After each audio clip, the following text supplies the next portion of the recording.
I wandered lonely as a cloud.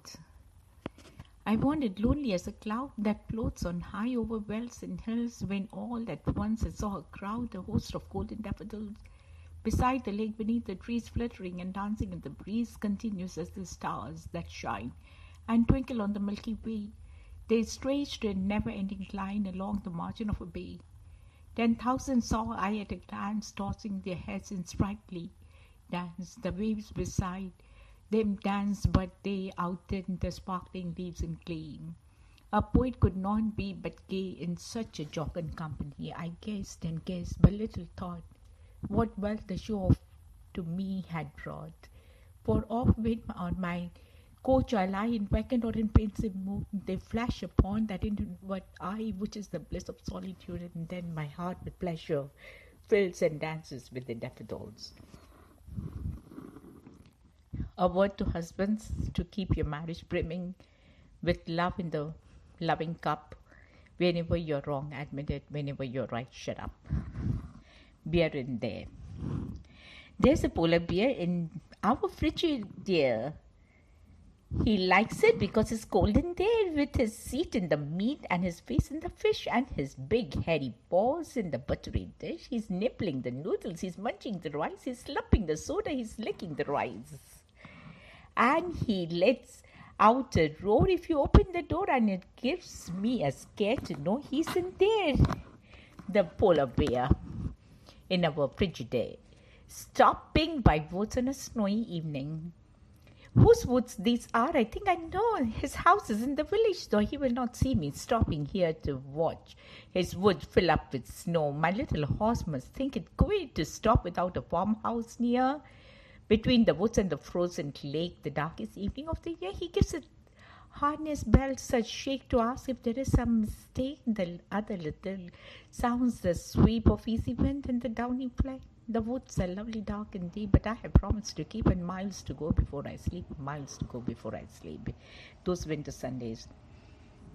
Sundays too, my father got up early and put his clothes on in the blue bag, cold. Then, with cracked hands that ached from labor in the weekday weather, made banked fires blaze. No one ever thanked him. I would wake and hear the cold splintering, breaking. When the rooms were warm, he would call, and slowly I would rise and dress, fearing the chronic angers of that house. Speaking indifferently to him who had driven out the cold and polished my good shoes as well. What did I know of love's austere and lonely offices? Goblin Market. Morning and evening makes heard the goblins cry. Become boy, come buy our orchard fruits, come buy apples and quinces, lemons and oranges, plums and picked cherries,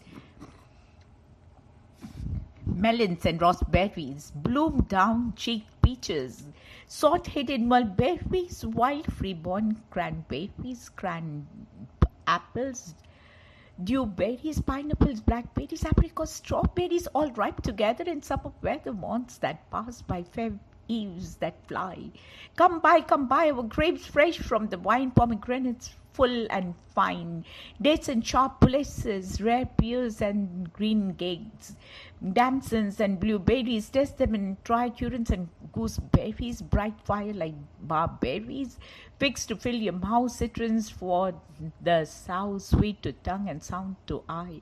Come buy, evening by evening among the brookside rushes. Laura bowed her head to hear, Lizzie veiled her blushes, crouching close together in the cooling weather, with clasping arms and the cautioning lips, with tingling cheeks and fingered lips. Lie close, Laura said, pricking up her golden head. We must not look at the goblin men. We must not buy their fruits. Who knows upon what soil they fed their hungry, thirsty roots. Some buy, call the goblins. Come by, call the goblins, hobbling down the glen. Oh, cried Lizzie, Laura, you should not peep at goblin men. Lizzie covered up her eyes, covered her clothes, lest they should look. Laura reared her glossy head and whispered like a restless brook, Look, Lizzie, down the glen tramp little men. Oh, one hauls a basket, one bears a plate, one lugs a golden dish of many pound weight. How fair the wine must grow, whose grapes are so delicious, luscious. How warm the wind must blow through those fruit blushes. No, says Lizzie, no, no, no. Their offers should not charm us. Their evil gifts would harm us. They thrust a dimpled finger in each ear, shut our eyes, and ran. Curious Laura chose to linger, wondering at each merchant man. She had a cat's face, one whisked a tail, one tapped at a red spades. One crawled like a snail, one like a wombat prowled out obtuse and furry, one like a rattle tumble hurry scurry. She heard a voice like the voice of the doves cooing all together. They sounded kind and full of loves in a pleasant weather. Laura stretched her gleaming neck. Like a rush amid its swan, like a lily from the back, like a moonlit poplar branch, like a vessel at the launch. When its last restaurant is gone, back warps up the music lane, turned in troop the golden goblin men. With their shrill, repeated cry, come by, when they reached where Laura was, they stood stuck still upon the moss, leading at each other brother with great brother, signaling each other brother with sly brother. One set his basket down, one reared his plate, one began to weave a crown of tendrils, leaves, and the rough drugs. Nuts brown, men sell not such in any town. One heaved in the gold weight of dish and the fruit to offer her. Come by, was still the cry. Laura stared but did not stare. Longed but had no money, and whisk-tailed merchant bent her taste in tones as smooth as the honey. The cat-face purred. The rat-face spoke a word of welcome, and a snail-paced even was heard. One parrot voiced and jolly cried, pretty goblin, still for pretty Polly. One whistled like a bird, but sweet tooth Laura spoken has. Good folk, I have no coin to take to purloin. I have no copper in my purse. I have no silver either, and my gold is in the furs that shakes in the windy weather, above the rusty heather, and have much gold upon your head. They answered all together, buy from us with a golden curl. She clipped a precious golden lock, she dropped a tear more red than pearl, then sucked their fruit globes fair or red, sweeter than the honey from the rocks, stronger than man rejoicing wine, clearer than water flowed. That juice she never tasted such before. How she did cloy with the length of the use. She sucked it and sucked the more, the fruit that unknown orchard bore. She sucked until her lips were sown, then flung the empty drink away, but gathered up one kernel stone and knew not was it night or day, as she turned home alone. Lizzie met her at the gate, full of wise upbraidings. Dear, you should not stay so late. Too light is not good for maidens. Should not loiter in the glen, in the haunts of the goblin men. Do not remember, Jeanie, how she met them in the moonlight, took their gifts, both choice and many, ate their fruit and bore their flowers, plucked from bowers, where summer ripens at all hours, but ever in the moonlight she pined away, sought them by night and day, found them no more, but dwindled and grew grey, then fell with the first snow, while to this day no grass will grow where she lies low. I planted daisies there a year ago that never blow. You should not loiter so.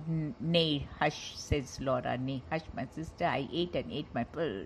You ate my mouth water still. Tomorrow night I will buy more. And kissed her, have done with sorrow. I'll bring you plums tomorrow, fresh out of the mother's twigs. Cherries worth gating. You cannot think that what figs my teeth have met in. What melons icy cold piled on a dish of the gold, too huge for me to hold. What peaches with a velvet map, pellucid grapes without one seed. Orchards indeed must be the mead whereon they grow, and pure the wave they drink. With lilies at the brink, the sugar sweet their sap, golden head by the golden head, like two pigeons in one nest, folded in each other's wings. They lay down in their curtained bed, like two blossoms on one stem, like two flecks of the new fallen snow, like two fans of ivory, tipped with gold for awful kings. Moon and the star gazed in at them. Wind sang to them lullaby, lumbering. Oils forbore to fly, not a bad flap to and fro round their rests. Cheek to cheek and breast to breast, locked together in one nest. Early in the morning, when the first cock crowed his warning, neat like bees, as sweet as busy, Laura rose with Lizzie.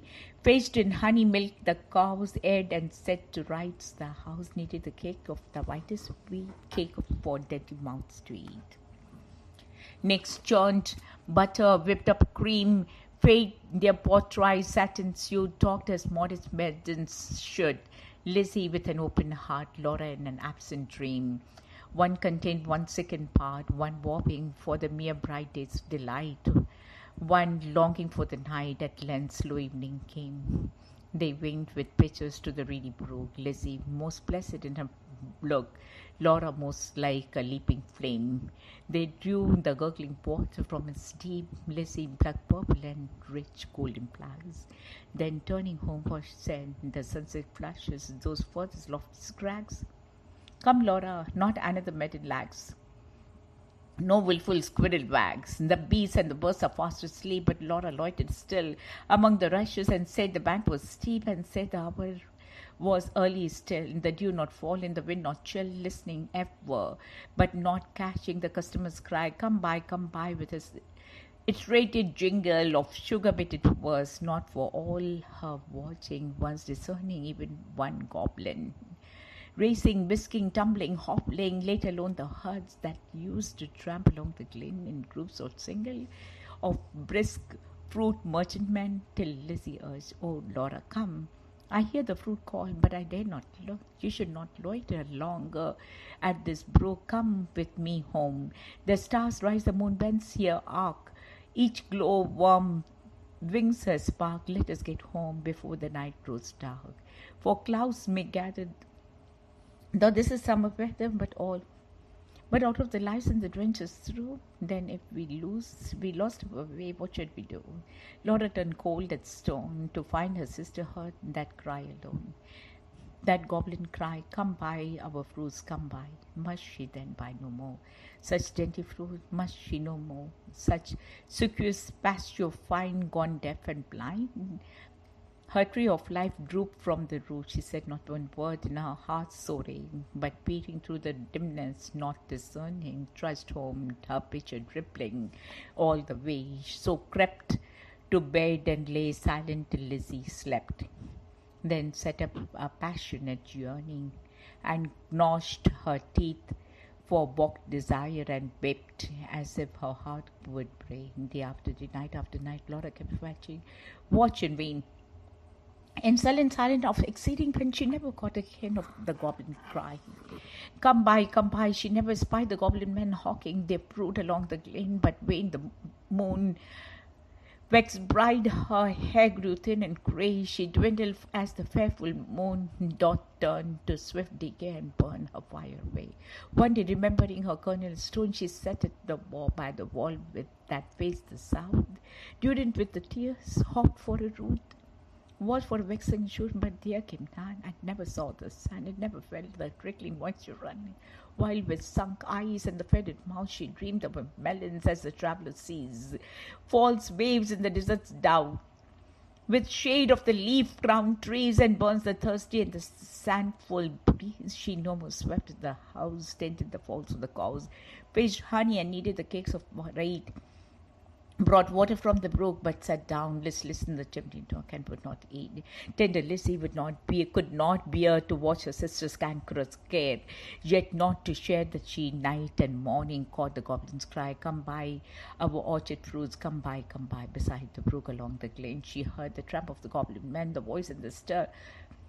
Poor Laura could not hear, longed to buy the fruit to comfort her, but feared to pay too dear. She thought of Jeannie in her grave, who should have been a bride, but who for joy's price hoped to have, fell sick and died in her gay prime in earliest winter time, with the first glazing rime, with the first snowfall of the crisp winter time. Till Laura dwindling seemed knocking at the death's door, then Lizzie's wait no more. Better and worse but put a silver penny in her purse, kissed Laura across the head with clumps of furs. At twilight, halted by the brook, and for the first time in her life began to listen and look, laughed every goblin. When they spied her peeping, came toward her, hoppling, flying, running, leaping, puffing, and blowing, chucking, clapping, crowing, clucking, and gobbling, mopping, and mowing, full of airs and graces, pulling bright faces, demure grimaces, cat-like and rat-like, rattle and wombat-like, snail-paced in a hurry, parrot voice and whistler, headler, a skelter, hurry, scurry, chattering like magpies, fluttering like pigeons, glittering like fishes, hugged her and kissed her, squeezed and caressed her, stretched up their dishes, pennies and plates, look at our apples, dusted and done, bob at our cherries, bite at our peaches, citrons and dates, grapes for the asking, pears red with basking out in the sun, plums on their twigs, pluck them and suck the pomegranate twigs, good folk, said Lizzie, mindful of Jeannie. Give me much and many, held out her apron, tossed them penny, nay, take a seat with us, honor and eat with us. They answered, grinning, our feast is but beginning, night yet is early, warm and dew pearly. Wakeful and steady, such fruits as these women can carry. Half their bloom would fly, half their dew would dry, half their flavor would pass by. Sit down and feast with us, be welcome guests with us, cheer us. Cheer you and rest with us. Thank you, said Lizzie, but one waits at home alone for me, she without further parleying. If you will not sell me any of your fruits, though much and many, give me back my silver penny and tossed you for a fee.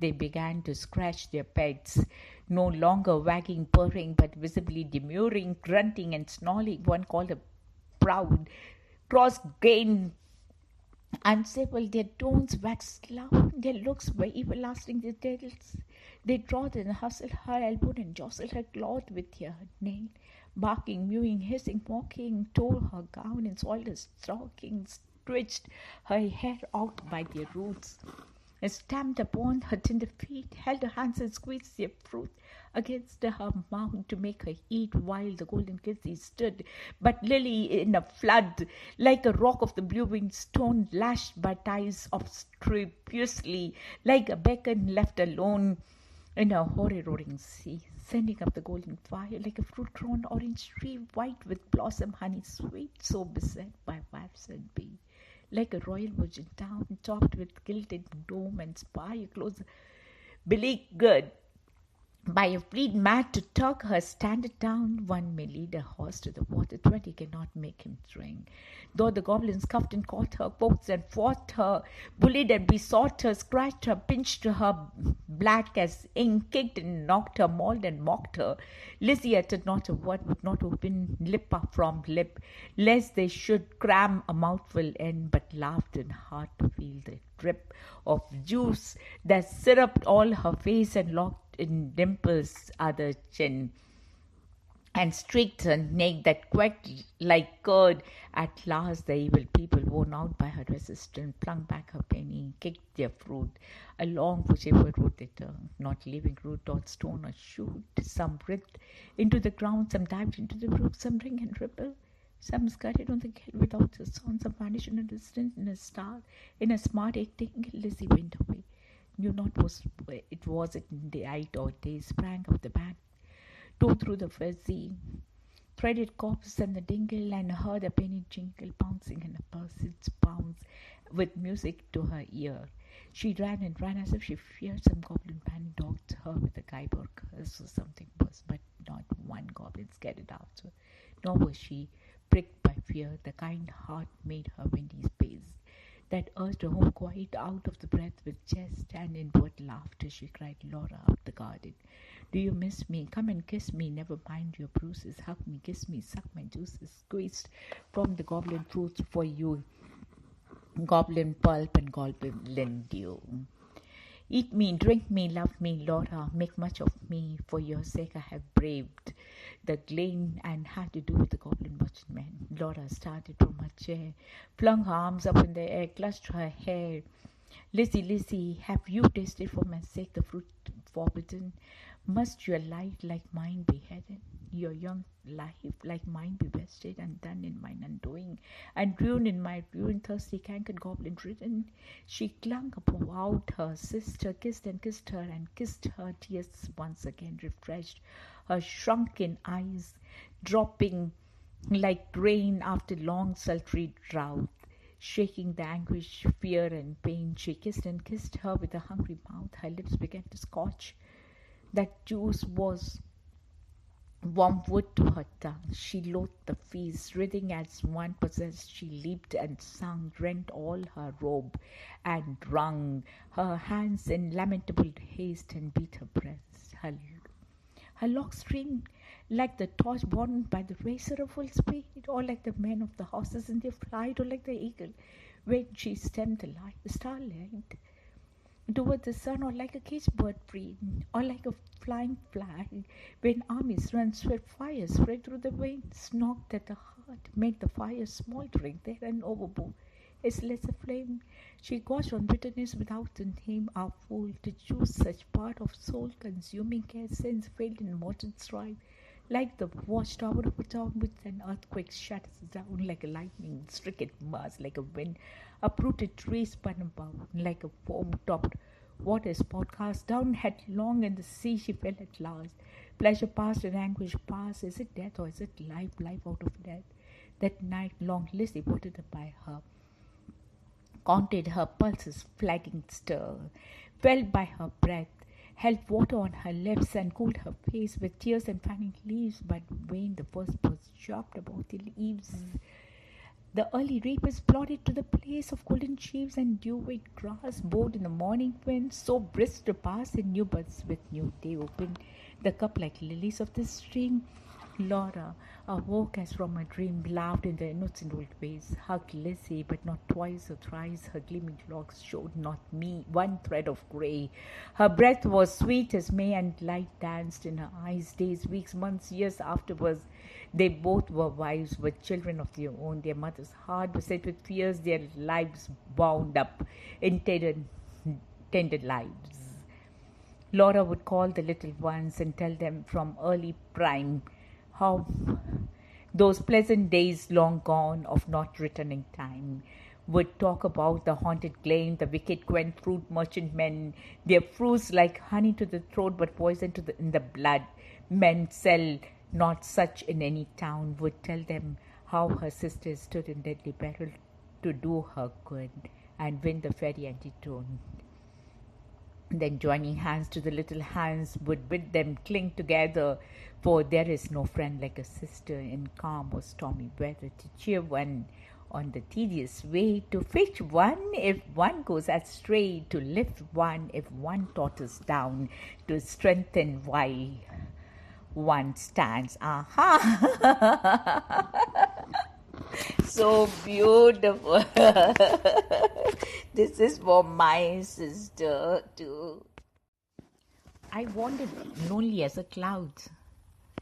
I wandered lonely as a cloud that floats on high over wells and hills, when all at once I saw a crowd, a host of golden daffodils, beside the lake, beneath the trees, fluttering and dancing in the breeze, continuous as the stars that shine and twinkle on the Milky Way. They stretched in never-ending line along the margin of a bay. 10,000 saw I at a glance, tossing their heads in sprightly dance. The waves beside them danced, but they outdid the sparkling leaves in gleam. A poet could not be but gay in such a jocund company. I guessed and guessed, but little thought what wealth the show of to me had brought. For oft when on my coach I lie in vacant or in pensive mood, they flash upon that inward eye which is the bliss of solitude, and then my heart with pleasure fills and dances with the daffodils. A word to husbands: to keep your marriage brimming with love in the loving cup. Whenever you're wrong, admit it. Whenever you're right, shut up.